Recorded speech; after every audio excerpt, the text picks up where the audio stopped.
fish, and welcome to another edition of Dan's Fishing Tales. Here we're going to be talking about a swim bait that I just started using. It's called a Zako. It's put out by Yamamoto.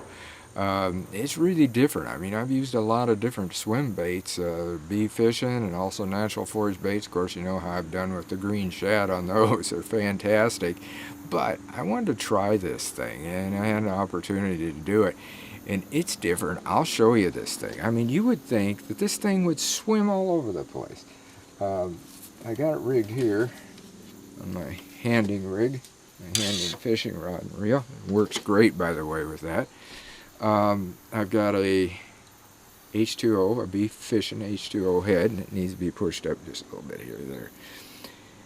Look at this thing.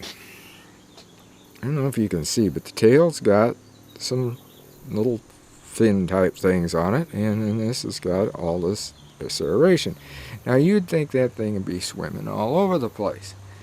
So I started using it, and I thought, I don't know if this thing's going to work. It just didn't seem like there was any swimming action. The only thing I can figure is that it's a very, very tight wiggle, one that you really can't see that well above the surface. And I was watching it, but I wasn't watching it long because the fish loved it. They really hit that thing. It's, as I said, it's different. I mean, look at the thinness between those little ribs. Kind of makes you think of the little fishy in a way, so I thought it'd really swim with that many of them. And with that tail like that, I thought, yeah, I might catch the water and swim. But I think what it's doing is it's just got an extremely tight wiggle to it, pretty much like a real minnow has.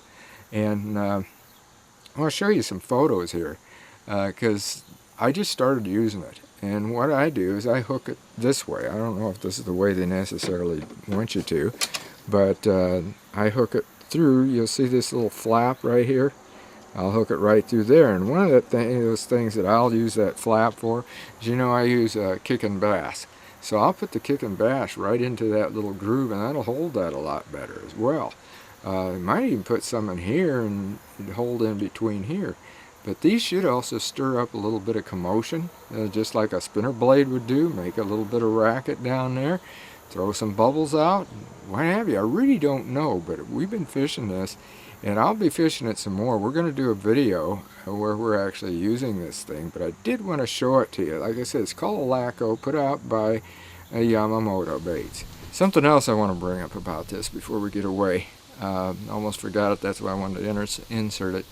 I think this would be a super, super soft plastics to put on one of these heads right here. This is called a Casey's Runner head. It's a Roadrunner head, but it's one that won the Classic, and it's got the ball bearing swivel. It's got a bigger blade here. It's got the larger hook, which I really think would work great in this thing. You can kind of see it here. We'll put it side by side for you, and you might be able to tell what I'm talking about. Even though what this is actually a drop shad that's put out by natural forage bait. But you can see if you put that on there like that, that hook's going to come out clear back here, and this is all thicker. I really think that this is going to be one heck of a good rig to use with this.